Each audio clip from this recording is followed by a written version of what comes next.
Alati, kui miskit juhtub, mingi stiimul tekib, mingi probleem, mingi tõrge, mingi asi, mis ei lähe nii, nagu me tahaks, siis enne seda, kui tekib meie reaktsioon, kuidas me olukorrale reageerime, on üks väike hetk, kus me saame valida enda reaktsiooni.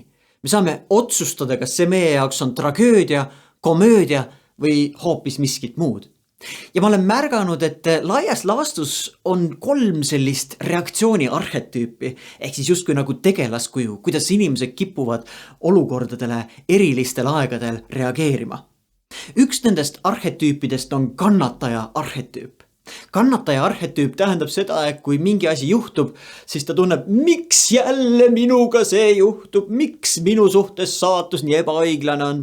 No metafoorina võiks seda võtta niimoodi, et kui keegi kannatajale lööb noa jalga, siis kannataja võtab selle noa sealt jalast, lööb endale ühele poole kõhtu, teisele poole kõhtu, rinda ka veel ja teisele poole ribidesse ja kõige selle vältel ütleb, küll on raske elu ja miks küll minuga niimoodi halvasti läks. See on kannataja arhetüüp. Teine arhetüüp on kangelase arhetüüp. Kangelane on selline, kui mingi jama juhtub, mingi elekter läheb ära või mingi katastroof juhtub, siis tema tunneb, nii, mina pean tõttama maailma päästma. Hoidke alt lapsed, siit ma tulen ja päästan teid. Võiks olla näiteks õpetaja, keda tabab eriolukorra kaugõppe. Ehk kangelased on need, kes tunnevad, et jaa, ainult mina saangi selle maailma päästa ja ma pean andma endast parima. Kangelase varjupool on aga see, et kangelane võib mingi aja pikku vaikselt läbi põleda, sest endast püüdes kogu aeg maksimumi anda, on see kehale üsna koormav. Aga nende 2 äärmuse vahel on üks huvitav variant veel, kes ei ole ei kannataja, kes ei ole ei kangelane, vaid me võiks kutsuda teda purjetajaks. Ja purjetaja metafoor tuleneb sellest nagu, kui tuul muutub, kui tuule suund muutub, ega seda tuult ennast me muuta ei saa, olles laevaga näiteks merel, aga me saame sättida enda purje, et kuidas me selle tuule enda kasuks tööle panema.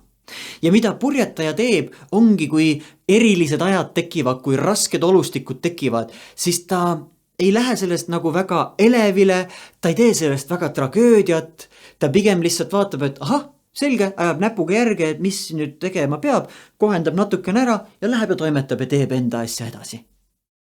Ja ma kutsun sind mõtlema. Millised on need olustikud, kus sa kipud olema ehk liiga palju selles kannataja rollis?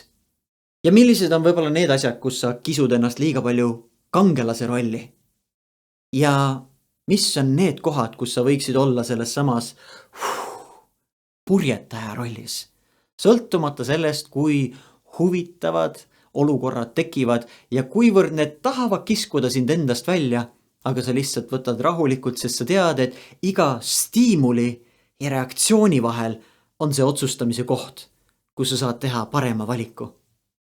Head paremate valikute tegemist. Head purjetamist.